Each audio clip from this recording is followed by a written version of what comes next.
cette nouvelle vidéo, je vais aborder avec vous un sujet qui est souvent au centre de notre réflexion quand on arrive sur un plan d'eau inconnu, difficile ou pas. C'est le fait de savoir si on utilise des appâts normaux, boostés ou délavés. Aujourd'hui, nous avons tellement de possibilités pour augmenter l'attraction de nos èches qu'il est difficile de choisir et encore plus difficile de se dire que l'on va au contraire atténuer les arômes pour que ceux-ci ne sentent rien. Les trois options se valent, mais pas au même endroit. Pendant que je réfléchis 10 secondes, vous avez le temps de faire 2 clics importants, et ensuite, je vous donne le résultat de ma réflexion.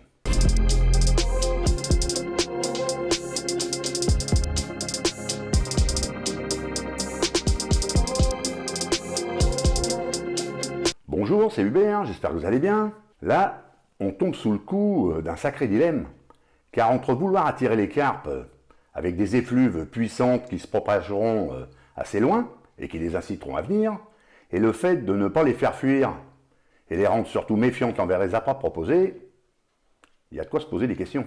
Alors je sais pertinemment qu'il y aura les pro-ceci et les anti-cela, mais au-delà de la sensibilité de chacun, et puisque les deux, voire les trois méthodes fonctionnent, il est important de savoir quand, où et pourquoi.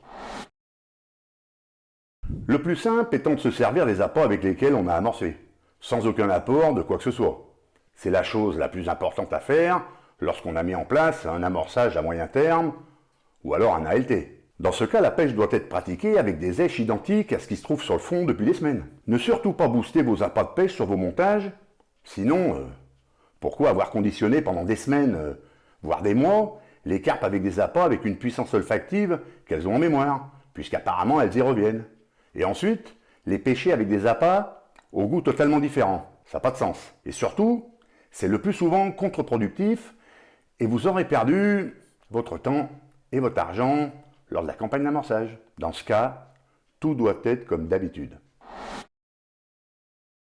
Le boostage doit servir à exacerber la valeur olfactive de la bouillette, pour que la carpe, qui se nourrit sur le spot, se dise c'est celle-là que je veux. Le cas le plus typique pour booster un appât est lors de pêche rapide, sans amorçage préalable, pour que les carpes en maraude qui visitent le spot soient directement dirigées vers vos appâts. Il est plutôt conseillé, dans ce cas, de booster aussi l'amorçage du jour pour qu'il n'y ait aucune différence entre le montage et l'amorçage. Cela peut paraître simpliste, mais dans le cas d'une pêche rapide, il faut être cohérent entre tous les appâts qui se trouvent au fond de l'eau. On peut booster aussi en stalking pour déclencher plus rapidement une touche sur un spot précis. Et pas besoin de bouillette pour ça. Le boost est valable avec tous les appâts, qu'ils soient naturels ou en plastoc. D'ailleurs, ceci est tout aussi préconisé pour le zig lorsque les poissons sont tatillons. Après avoir conjugué un verbe totalement francisé depuis peu et qui aurait comme synonyme franchouillard le verbe renforcer, on peut dire que ça fonctionne. Mais pas en faisant n'importe quoi. Je m'explique sur la notion du n'importe quoi. Comme je suis gros consommateur de publi Facebook et vidéos YouTube, je vois parfois des trucs totalement délirants, qui bien que cela a fonctionné pour la prise de la carpe en question, me laisse sans voix. Quand on lit ou entend les commentaires sur la dite prise. Je vais imager un texte qui pourrait être une publication, parce que je l'ai déjà lu. Les noms, des arômes et autres bait boost que je cite sont par contre totalement issus de mon imagination débordante. Mais croyez-moi, au final, je suis pas loin d'être en plein dans le mille. Voici une belle carpe prise sur un bonhomme de neige en 20 mm krill liver avec une pop-up jaune fluo Ananas Victoria, le tout trempé dans un dip Aminoscopex de chez Machin Baits. Et là, au final, cette association étonnante, bien que pure invention de ma part, est juste placée là pour caricaturer ce qui est assez courant aujourd'hui. Mais au-delà de ça, il n'y a que moi que ça choque. Parce que, ok, ça a fonctionné pour la prise d'une carpe. Mais au fait, c'est quoi qui a fonctionné? Ben là, le mec est incapable de te le dire. Hein. Ou alors, s'il est persuadé que c'est le combo total qui a fait que la carpe s'est retrouvée dans l'épuisette, ah ouais, pas de souci. J'avoue que pour moi, par exemple, la dernière licorne que j'ai rencontrée ne parlait que le serbe.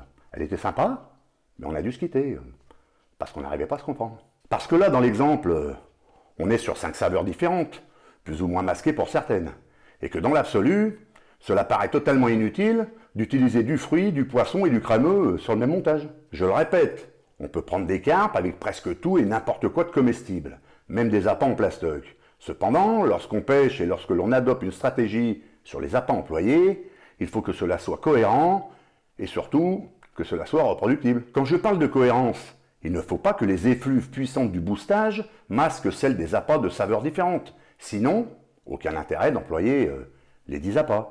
Autant employer des appâts totalement neutres et uniquement se contenter de la puissance olfactive du dip. Ou alors, si l'on souhaite faire un essai de changement de saveur sur un spot précis, pendant une pêche, il est grandement plus judicieux de changer l'appât par un autre d'une saveur différente, plutôt que de booster de façon anarchique.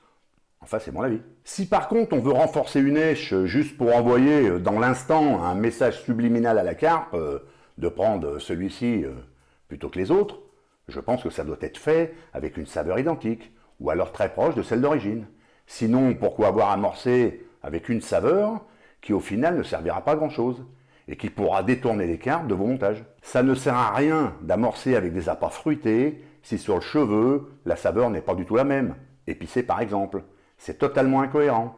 Sauf dans le cas d'un poste qui s'essouffle, après de nombreuses prises, et où les carpes commencent à se méfier de la saveur d'origine. Mais c'est un autre sujet que j'ai développé dans une vidéo, dont je vous mets le lien ici. Par contre, même si le dip n'est pas vraiment identique à l'arôme de la bouillette, ce n'est pas grave.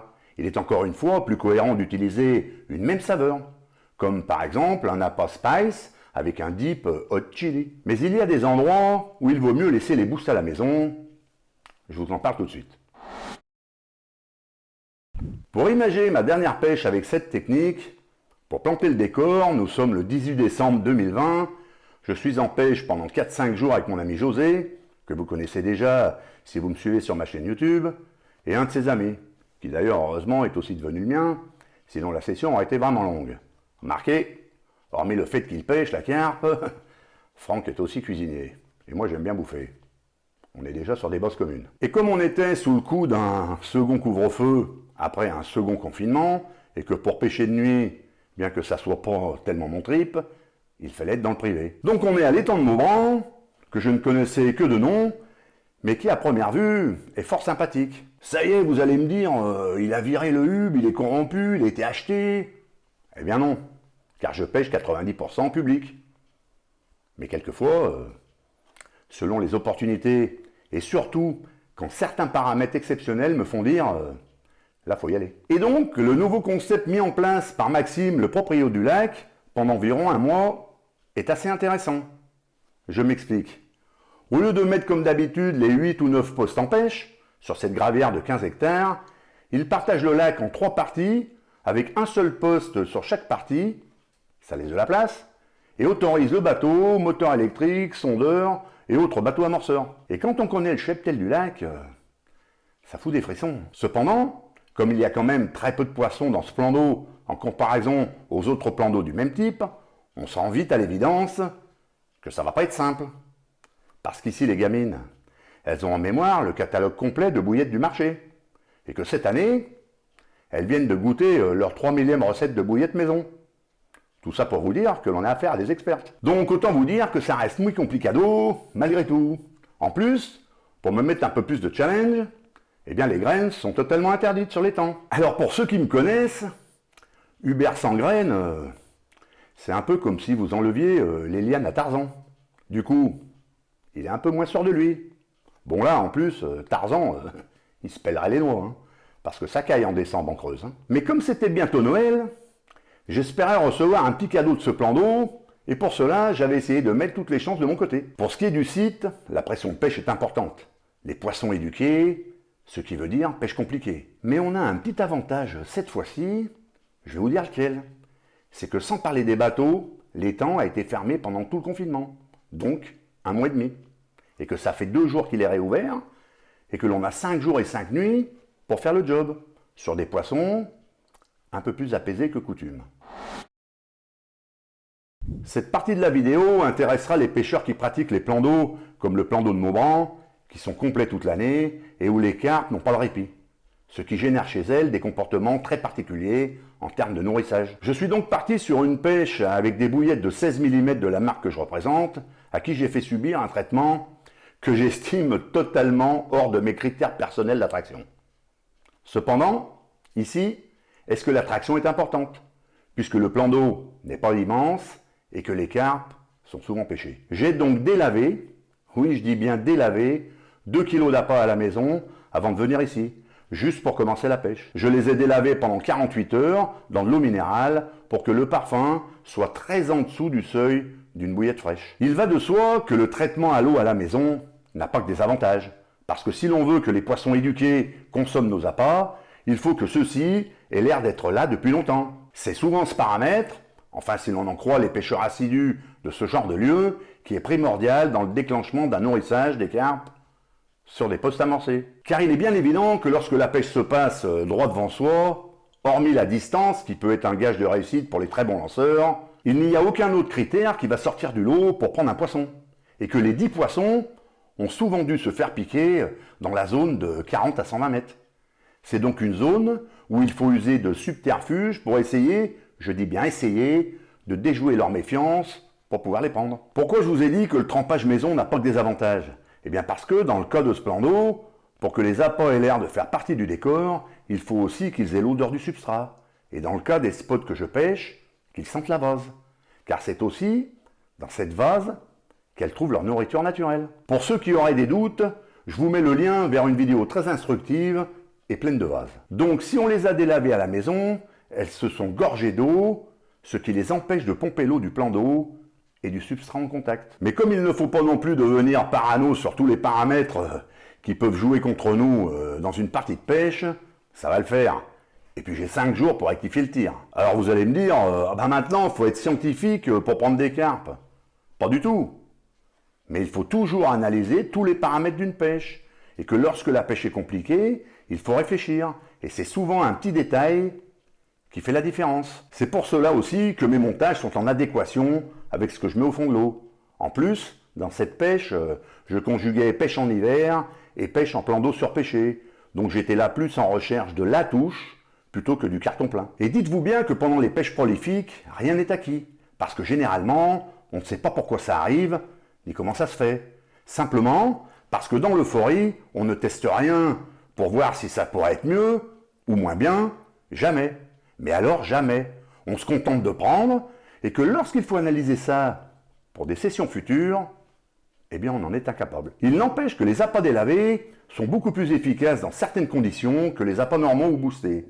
Et je le répète, cette technique est surtout axée sur les plans d'eau, non pas difficiles, mais surpêchés. Bien que je pense l'essayer sur une gravière avec laquelle je me bats depuis le début de l'année et qui m'offre des résultats bien maigres. 4 poissons en 8 pêches. Alors que le poisson est là, je vous tiendrai au courant avant la fin de l'année. Je vous mets pour finir quelques images du joli poisson qui est venu me rendre visite en cette fin de première nuit à Maubranc et qui a été la seule prise sur tout le plan d'eau pendant nos 5 jours de pêche alors que les 3 secteurs étaient pêchés. J'ai peut-être bien fait de les délaver à la maison.